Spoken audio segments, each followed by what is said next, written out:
पर्चा भरा था, अभी तो जगह से लड़ेंगी क्या? मैं इतना ही कहना चाहूँगी, वो अपनी पार्टी के मालिक हैं, मैं अपनी पार्टी के कार्यकर्ता हूँ, लेकिन भागने की इतिहास मेरा नहीं रहा है, उनका। 24 में राहुल जी को प्राइम मिनिस्टर देखना चाह रहे हैं, बस यही हमारा सपना है। हम तमाम लेडीज राहुल जी के साथ है।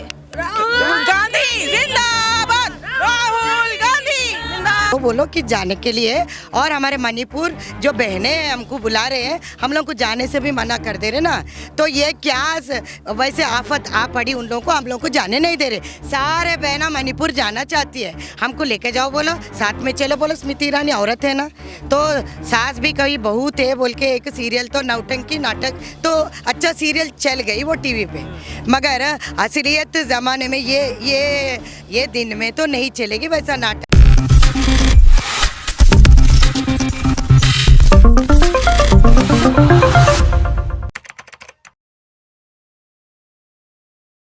दो 2024 के लोकसभा चुनाव को लेकर देश भर में सियासी सरगर्मियां काफी तेज है। हर किसी की नजरें टिकी हुई हैं, ना सिर्फ देश के प्रधानमंत्री नरेंद्र मोदी पर, बल्कि यहाँ पर सभी ये भी जानना चाहते हैं कि कांग्रेस नेता राहुल गांधी आखिरकार लोकसभा चुनाव किस सीट से लड़ेंगे। जी हाँ, मोदी सर ने मानहानि केस में राहुल गांधी इस तरह से फंसे कि उनकी सांसदी तक चली गई। हालांकि अब उनकी सांसदी बहाल हो चुकी है, वायनाड से वह सांसद हैं। अब सवाल ये खड़े होते हैं कि वायनाड से सांसद राहुल गांधी आखिरकार 24 में किस लोकसभा सीट से चुनाव लड़ेंगे। और इसी बीच लगातार कयासों का दौर जारी है कि राहुल गांधी एक बार फिर से अमेठी से मैदान में उतर सकते हैं। एक बार फिर से आज इस खास प्रोग्राम के जरिए इन तमाम अटकलों पर आज हम कुछ जानकारी आपके बीच साझा करने जा रहे हैं। नमस्कार, मैं प्रांशी राठौर और आप देख रहे हैं नेक्स्ट 9 न्यूज। 2024 में जब लोकसभा चुनाव होंगे और जब अमेठी सीट से उतरेंगी केंद्रीय मंत्री स्मृति ईरानी बीजेपी खेमे की तरफ से, फिलहाल वह भी अमेठी से ही सांसद हैं और स्मृति ईरानी राहुल गांधी को चुनौती देती हुई नजर आ रही हैं। वह इंतजार कर रही हैं कि राहुल गांधी आप मैदान में तो उतरिए अमेठी से, कि देखिए एक बार फिर से आपको हरा देंगे। ऐसे में देखा जाए तो यहाँ पर ऐलान किए जा चुके हैं यूपी कांग्रेस के नवनियुक्त अध्यक्ष अजय राय की तरफ से कि राहुल गांधी अमेठी से चुनाव लड़ सकते हैं। तो अब देखा जाए, यहाँ पर गांधी परिवार ने अब तक सस्पेंस को बरकरार रखा है। कई सालों बाद स्थिति ये तक आ चुकी है कांग्रेस के लिए कि आखिरकार अमेठी से राहुल गांधी को आगे किया जाए या फिर नहीं। अमेठी के साथ साथ रायबरेली लोकसभा सीट को भी लेकर तस्वीरें साफ नहीं हुई हैं। आखिरकार अमेठी से सांसद कौन बनेगा, स्मृति ईरानी या फिर राहुल गांधी, ये सवाल हर किसी के मन में उठ रहा है। तो इस खास प्रोग्राम की शुरुआत करने से पहले सबसे पहले आपको सुनाते हैं वो बयान जब स्मृति ईरानी ने राहुल गांधी को लेकर दिया था। सुनिए जरा। ऐसा लगता है कि लोकतंत्र में सभी का अधिकार है वो कहीं से भी लड़े, लेकिन प्रश्न ये उठता है, अमेठी में गांधी परिवार ने सदैव मोदी और योगी के राज का विरोध किया है। मोदी योगी राज में अमेठी लोकसभा क्षेत्र में 7.5 लाख लोगों को मुफ्त का अनाज मिलता है। क्या गांधी परिवार को लगता है कि गरीब अपने अधिकार का अनाज छोड़ देगा मात्र इसलिए ताकि गांधी परिवार पनप सके? क्या गांधी परिवार को ये लगता है कि अमेठी का 5 लाख किसान अपना सालाना 6,000 रुपया छोड़ देगा मात्र इसलिए ताकि गांधी खानदान का नाम चमक सके? क्या गांधी परिवार को ये लगता है कि अमेठी में 90,000 परिवारों को जीवन में पहली बार घर मिला, घर की चाबी मिली? क्या 90,000 लोग अपना घर त्याग देंगे मात्र इसलिए कि गांधी परिवार का घर बच सके? क्या अमेठी में आज 3 लाख लोगों को जीवन में पहली बार शौचालय मिला? आपको लगता है वो अपना शौचालय इसलिए छोड़ देंगे अमेठी में ताकि गांधी परिवार चमक सके?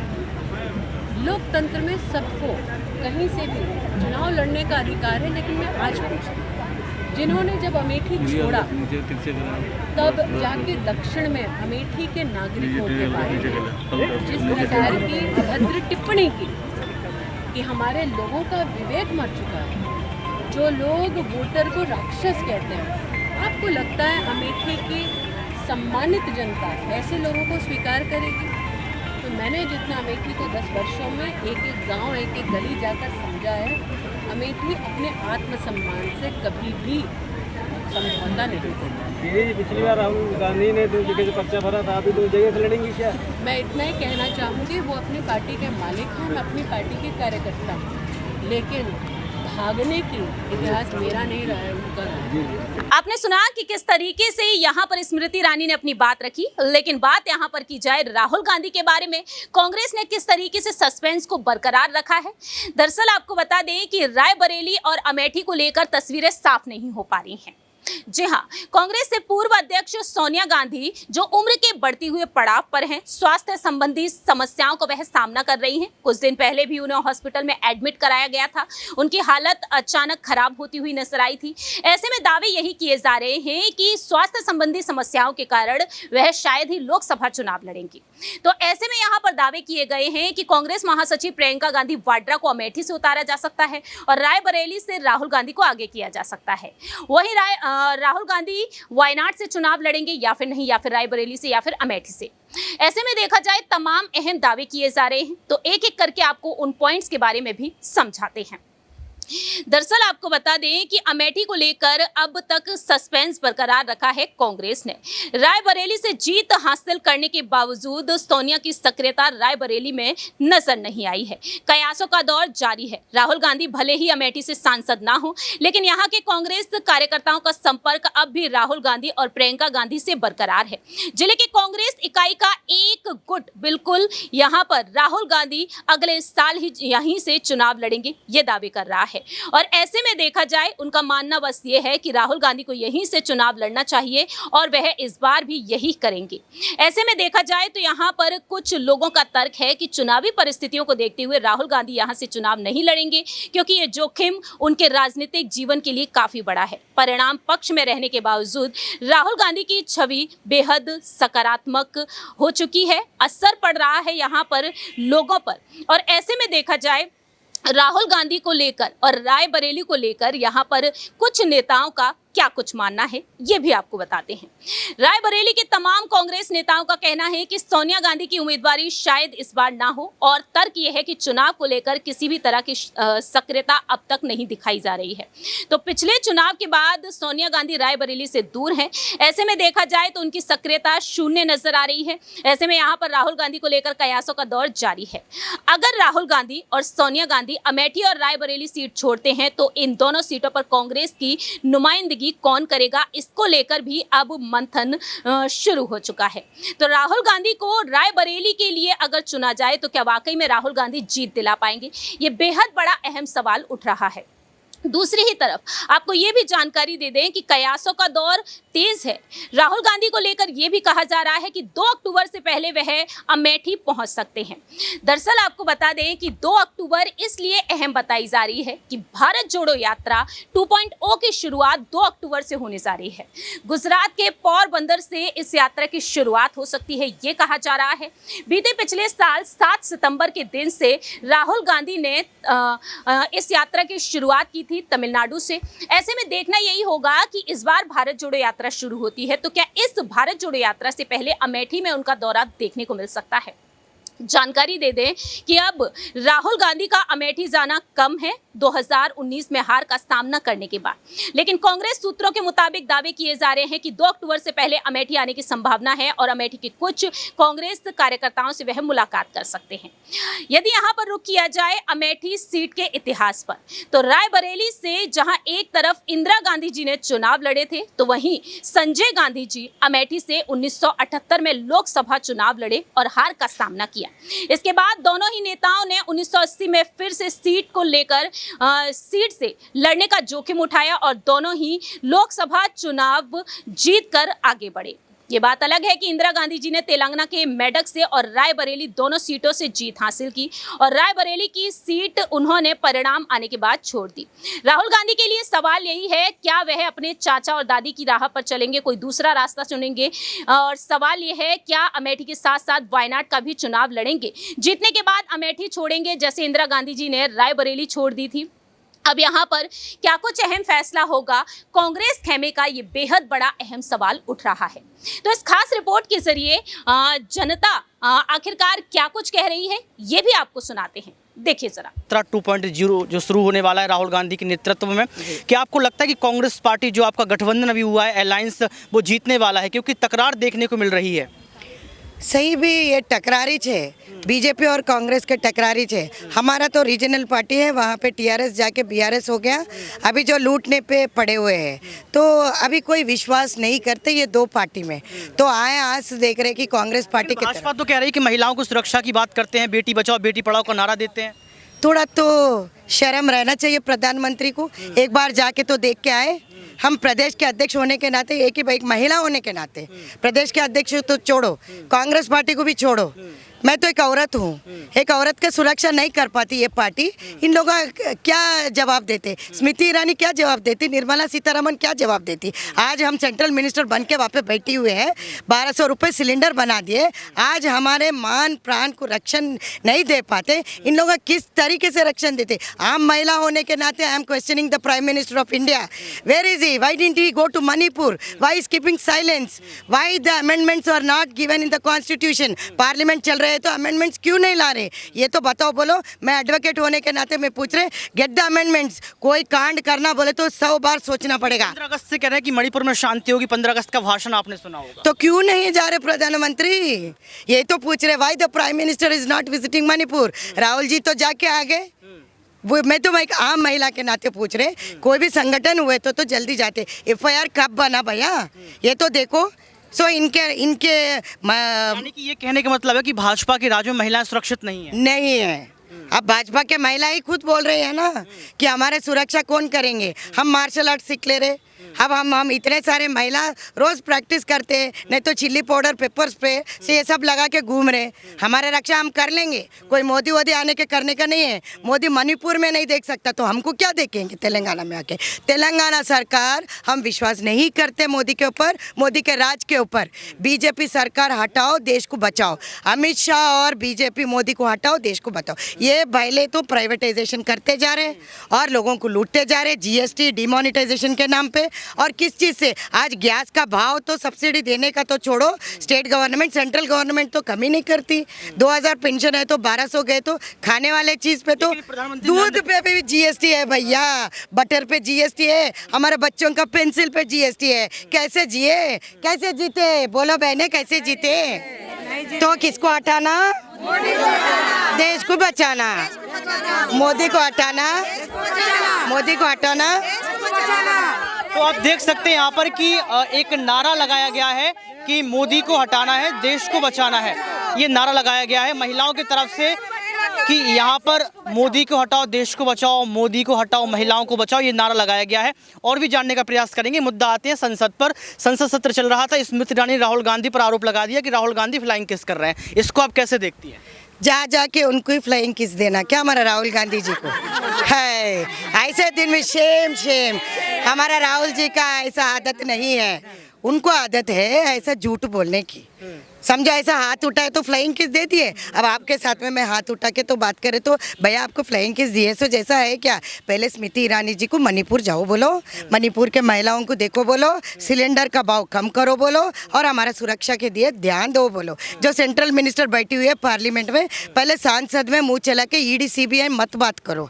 आम सुरक्षा कहाँ है? ज़रा जाके मणिपुर में प्राइम मिनिस्टर मोदी जी को सहला के करके बोलो कि जाने के लिए।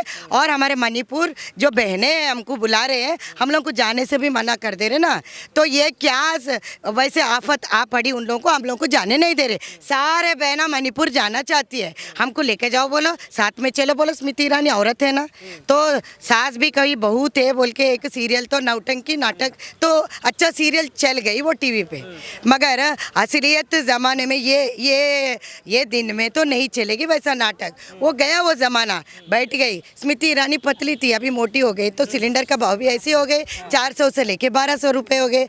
तो अभी स्मृति जी आपको सुनेंगी, फिर कहेंगे कि आपने मानहानि कर दी, आपने तो उनको मोटा बोल दिया, ऐसा कुछ? फिर हाँ, तो मोटे ही बोलते। हम लोग दुबले पतले हैं, हमारे पेट मार दे रहे हैं, तो आम गरीब का पेट मार दे रहे, तो मोटे है तो मोटे। पहले उनका सीरियल में उनको देखो ना, अभी देखो ना, हम भी पहले से आपके साथ हर एक वर्ग की महिलाएं आई, मैंने देखा कुछ मुस्लिम महिलाएं भी आपके साथ हैं। मैं उनसे बात करने का प्रयास करूंगा कि क्योंकि तेलंगाना की मुस्लिम महिलाएं क्या कुछ बोलती है, क्योंकि लगातार ये देखा जाए कि भाजपा सरकार में हिंदू मुस्लिम को ज़्यादा ही देखने को मिल रहा है। ये विवादों का विषय इसलिए है कि सारा मीडिया हिंदू मुस्लिम ही करता हुआ नजर आता है। तो चुनाव की दृष्टि से हर एक राज जरूरी है। तेलंगाना की महिलाएं मौजूद हैं, मुस्लिम महिलाओं से बात करने का प्रयास करेंगे कि वो क्या सोचती हैं 2024 के चुनाव को लेके और उनके लिए उनके अंदर क्या मुद्दे हैं, ये भी जानने का प्रयास करेंगे। तो आपका नाम क्या है? मेरा नाम नजम सुल्ताना है, मैं नामपल्ली डिवीज़न से हूँ। हाँ। मैं आपसे सवाल यही करूंगा कि मुस्लिम महिलाओं से इसलिए बात करने का एक मकसद है कि उनका वोट किसको जाएगा 2024 में, क्योंकि लगातार देखा जाए तो हिंदू मुस्लिम की जो लगातार डिबेट देखी जाती है वो कहीं ना कहीं दिल दहलाने वाले होते हैं, जबकि हिंदू मुस्लिम सब भाई हैं। हमारा देखिए हमारे डिवीज़न से तो है ना MIM है और TRS है और पूरा TRS और हम लोग के लिए वोट्स हमारे बने हुए BJP TDP। क्या मैं क्वेश्चन नहीं सुनी। अंजुम नामपल्ली कॉन्स्टिट्यूंसी से प्रेसिडेंट हूँ मैं सर। बोलिए आप क्या क्वेश्चन है, पूछिए। मेरा सवाल यही है कि इस बार मुस्लिम महिलाएं BJP को क्या वोट डालेंगी? तेलंगाना का क्या माहौल है, क्या लगता है आपको? अब तक के सर्वे में, अब तक का जो सर्वे हो रहा है सर, उसमें तो यही पता चल रहा है कि कोई भी BJP को वोट डालने वाला नहीं है।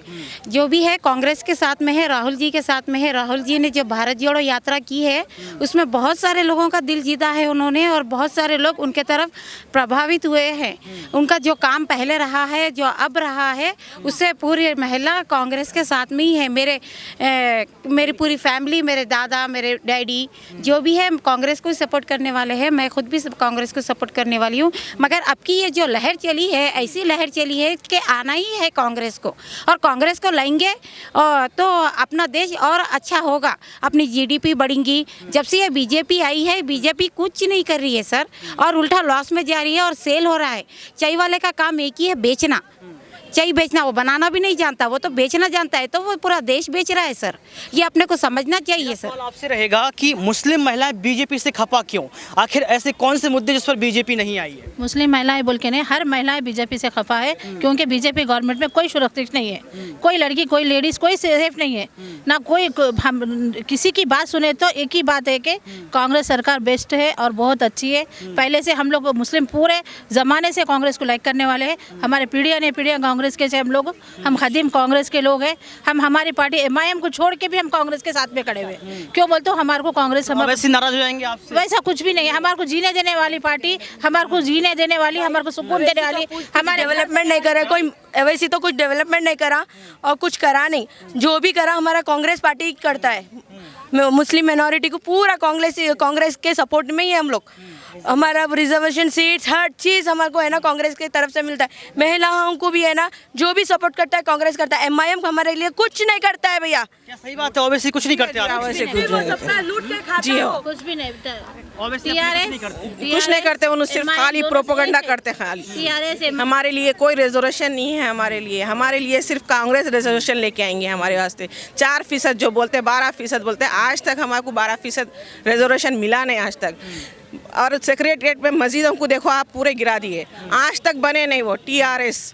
जब तक हम उनको वोट डालते रहेंगे तो उन्होंने हमारे ऊपर ऐसी जुल्म करते रहेंगे। उन्होंने ना हमारे को स्कॉलरशिप देते, ना हमारे बच्चों को पढ़ाने के लिए जो स्कॉलरशिप्स आते वो भी नहीं देते। उन्होंने माइनॉरिटीज़ बोल के बोलते खाली, मगर माइनॉरिटीज़ के लिए कुछ भी नहीं करते। कुछ भी नहीं करते, नाराज है मतलब? बिल्कुल बिल्कुल बिल्कुल बिल्कुल पूरी महिला बिल्कुल नाराज है।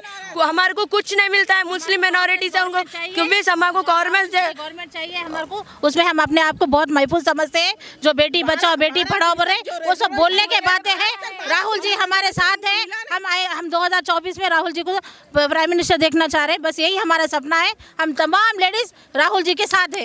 राहुल गांधी जिंदाबाद, राहुल गांधी जिंदाबाद। आपने सुना कि किस तरीके से यहाँ पर स्मृति ईरानी राहुल गांधी को चुनौती दे रही हैं। वहीं राहुल गांधी ना सिर्फ स्मृति ईरानी के लिए बल्कि पूरी बीजेपी खेमे के लिए चुनौती बने हुए हैं। इंडिया महागठबंधन लगातार चुनौती दे रहा है। 2024 में जीत का दावा किया है राहुल गांधी ने। ऐसे में देखा जाए प्रधानमंत्री पद की दावेदारी के लिए भी वह आगे हैं, पीएम मोदी के लिए भी वह गले की फांस बन चुके हैं। तो देखना यहाँ पर यही दिलचस्प होगा कि विपक्ष की तरफ से प्रधानमंत्री पद की दावेदारी के लिए राहुल गांधी को आगे किया जाएगा या फिर नहीं, विपक्ष का चेहरा उन्हें बनाया जाएगा या फिर नहीं। वहीं दूसरी ही तरफ अमेठी से राहुल गांधी उतरेंगे या फिर नहीं, ये भी बेहद बड़ा अहम सवाल बन रहा है।